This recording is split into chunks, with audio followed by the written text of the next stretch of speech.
Okay, so Janacek as a composer, and also we will discuss a little bit about the use of his motivic patterns in one of his piano cycles called In the Mists. So when I think of Janacek, I immediately think of, I think of folk music and also his speech melodies, which I will discuss later in the webinar. And I also think of somebody who is never tired of learning, who is constantly searching for something new, discovering something new, and someone who's never tired of searching for his musical identity.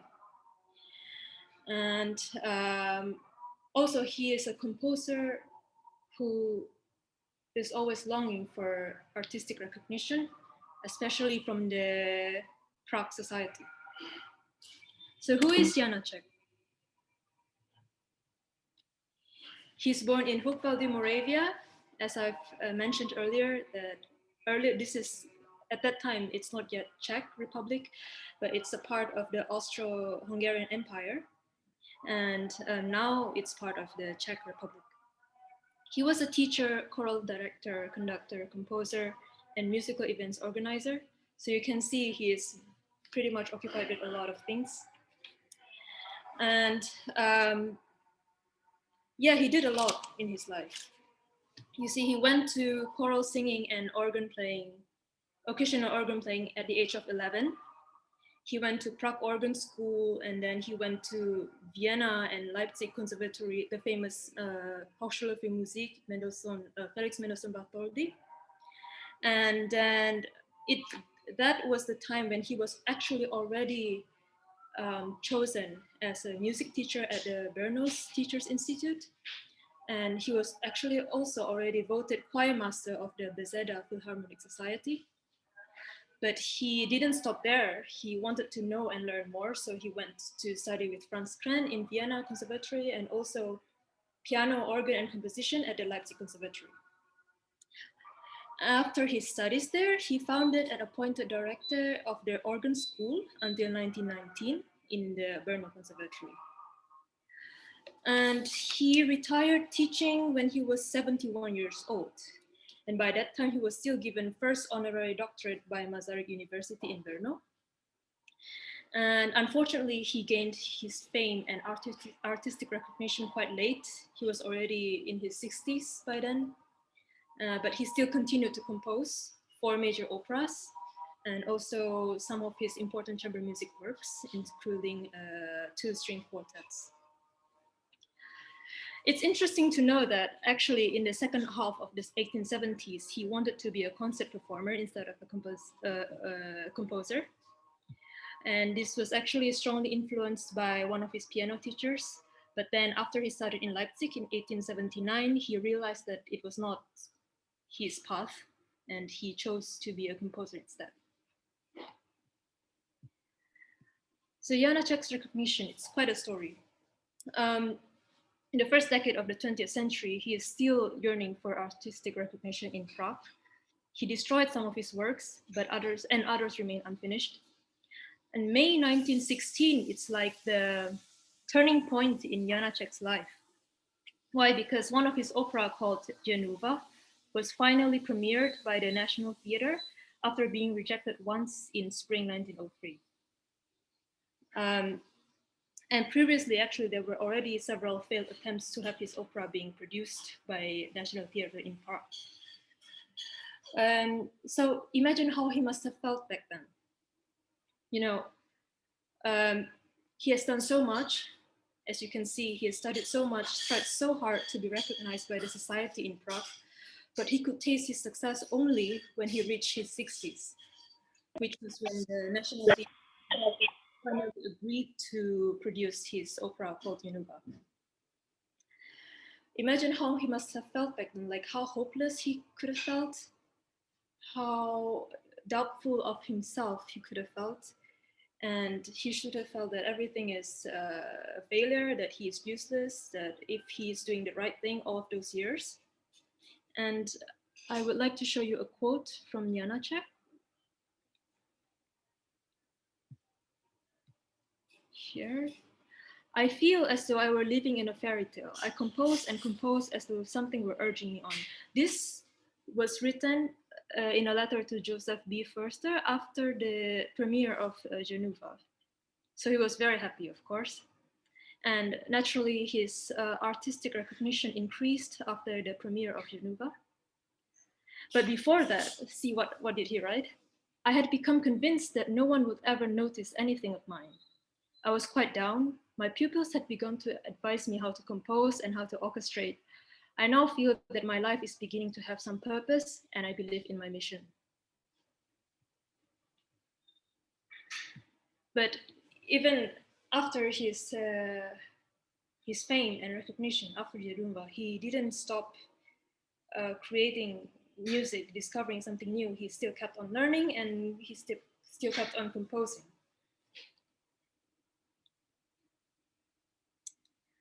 Okay.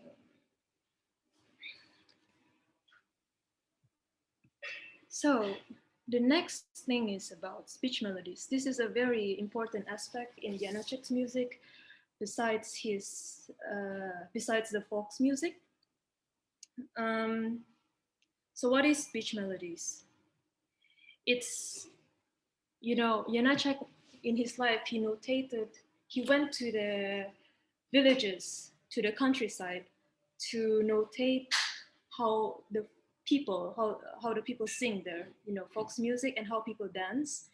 And then speech melodies is the process when he kind of pay attention to how people talk, the tone, the tempo, because you don't talk in the same tempo all the time. You don't talk like this, but you talk like this, sometimes faster, sometimes slower. Sometimes when you are nervous, things get faster, but when you're relaxed, you get slower. And then when you're angry, you have a higher tone, and then when you're sad, you talk softer. So he is paying attention to all of this stuff. And here in his quote in an interview, he said that he has been collecting speech melodies since 1879, so that whenever someone spoke to me, I may not have grasped the words, but I grasped the rise and fall of the notes. I knew how he or she felt. I have been collecting speech melodies since 1879. For dramatic music, they are of great importance. So this is a very important aspect in Janacek's music, especially in his late works. Okay. And also interesting to know that Janacek will also take notes of the sound of animals, of the birds, even mosquitoes, and also the sound of waves, the sound of rocks, the wildflowers, trees, everything. It's like he's trying to translate the language of nature into his music. So when I look at Janacek's music, if when I'm stuck in a phrase, when I kind of not understand what he's trying to say, I would try to imagine what it could portray. What could it be? Is it an image of nature, or can one put text or words into the melody? And this is very helpful to understand his music. Okay, now we can go on to one of his most famous piano cycle called In the Mists. It's composed in a period of time where Janacek was in his despair. So if you look at the red words, which I have in the right side of the slide, Janacek's faith in himself as an artist was deeply shaken. This state of mind is revealed in the name of his composition for piano, In the Mists, which was composed in 1912. So what happened in this stage of his life? First, it's the period of time where he lost his daughter, Olga, because of her heavy illness. And then it's the time where his opera Geneva, the one that we mentioned earlier, was being rejected by the National Theatre. It was rejected in spring 1903. And the director of the opera mentioned that there were technical faults in the score. Well, I have to mention that Janacek did have some personal problems with the director. He kind of criticized him a few years earlier, so it could be that the director have hold some grudge against him. And his opera Fate is also another of his opera, was also rejected. So because both of these operas are rejected, he went to the second most important Czech theater in Prague.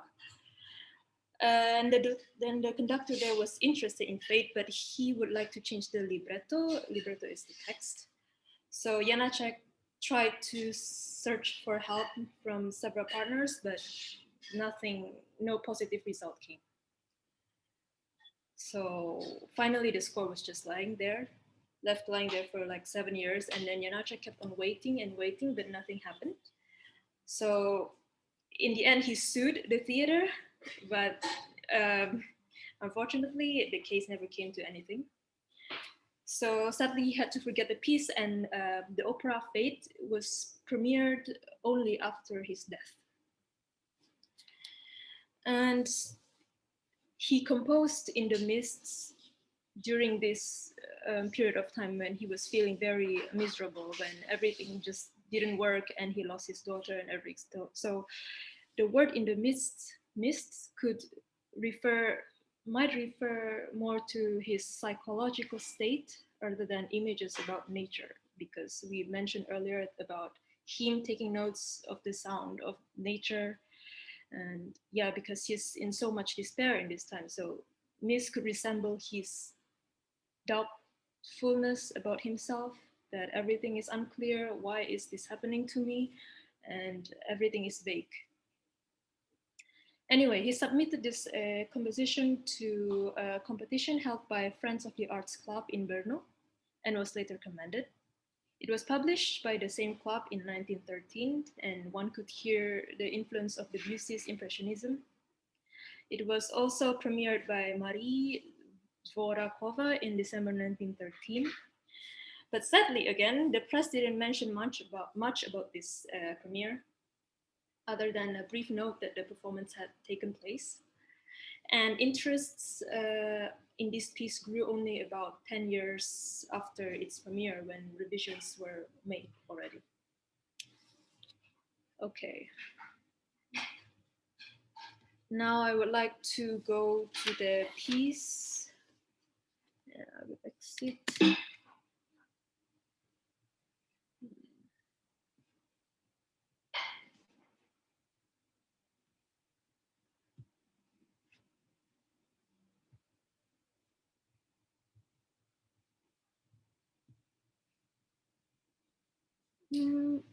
Oh, okay. Can you see the score? Yeah.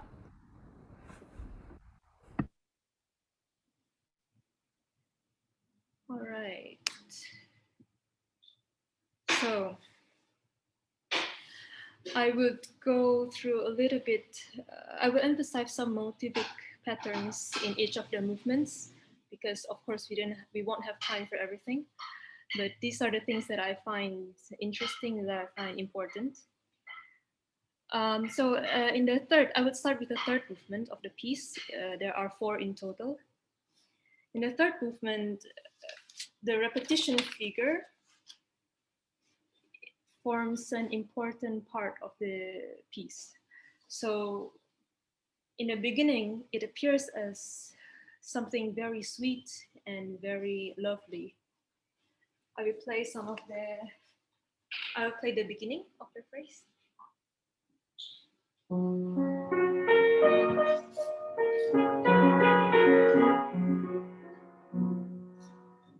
Something very calm, something very harmless and not harmful. And after that, here in the Pocomoso, it becomes something that's more active.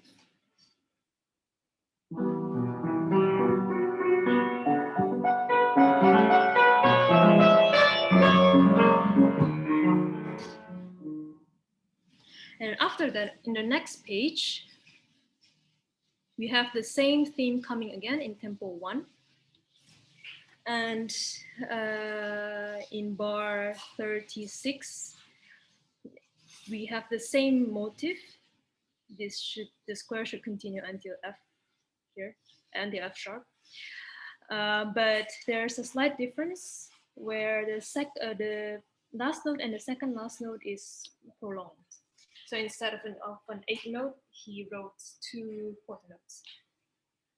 I'll try to play from tempo 1 until the bar 36.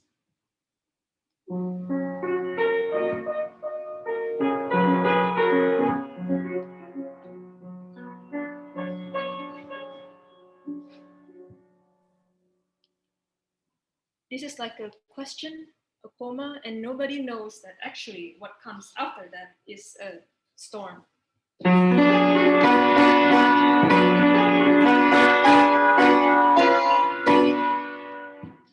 Dolente appassionato, sorrowful and passionately. And in the next page,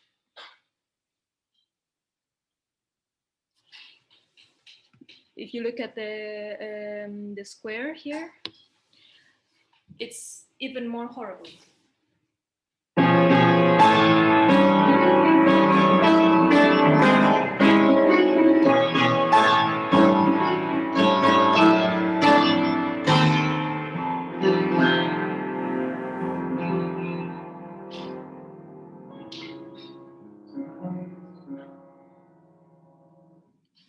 So what appeared as something very loving and very caring in the beginning, here it becomes death.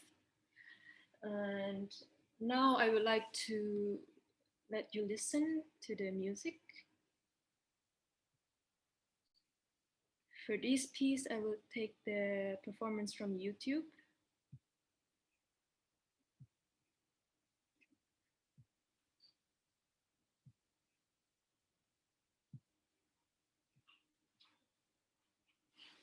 Okay.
Okay, so that's the third piece, which was being performed by Rudy on the piano. All right. Okay, now I would like to go on with the fourth piece. I will share my screen again. Okay. So in the fourth piece, we still find this repetition figure that we talked about in the third movement. And it appears actually in the most climactic section of the piece. It's bar 121, right here. So in Janacek's music, you could find not only motivic modifications inside one piece, inside one movement, but you could still find the connection, the motivic connections in between movements. And this is one of the examples. Most importantly, the motivic aspect that I would like to emphasize from this piece is this figure here, the 30-second notes. You find it all over the piece, literally. And if you look at the beginning of this piece, he said presto crochet equals to 160, and then he puts a fermata in the beginning, and then right after that a sostenuto, and then accelerando molto, and then crescendo to forte with meno mosso. So when I looked at this piece, I was asking, what is Janacek trying to do? This is one of the examples that I talked about in the beginning when Miss Christine asked about how I feel about the music, why I find it interesting. This is one of the reasons, because when I first look at this notation, I'm not sure what to do.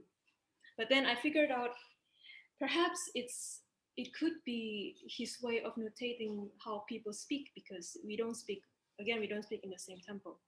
So sometimes we speak faster and sometimes slower. So it's the picture that I had in mind when I'm playing this theme. Back to the motivic structure. The presence of the 30 seconds here, it's rather unclear, rather vague. You are not sure why is it there, what's the role. Perhaps I can play a little bit at the beginning.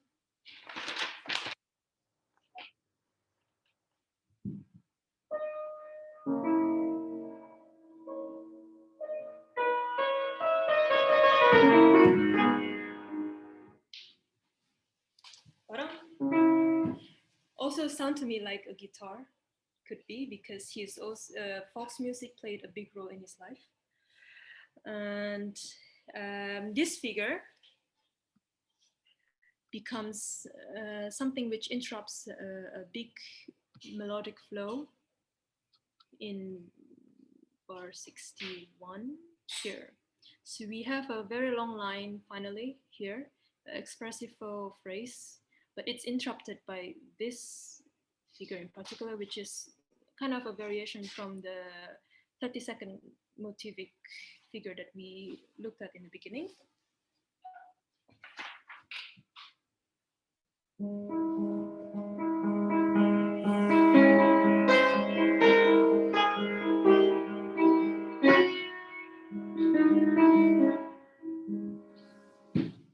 So it's something, now we feel like, okay, something is wrong.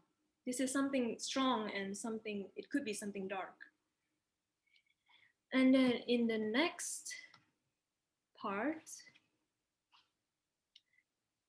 it becomes even something stronger, because there are no longer single notes, but instead we have two big, thick chords.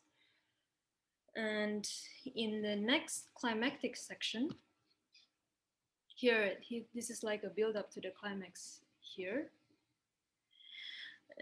This becomes clear that this figure, this motif, is something alarming.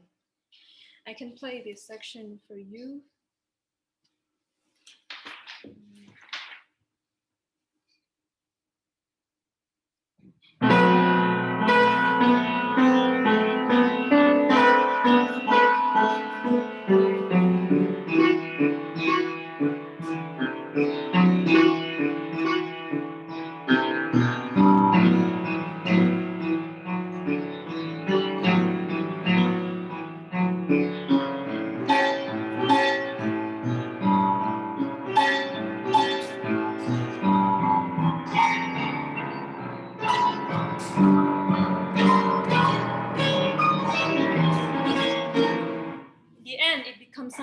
explosive and it's like a scream.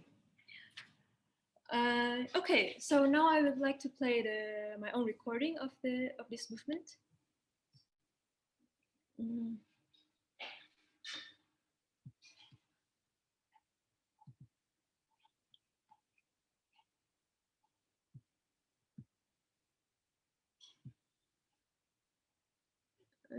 Okay, this one.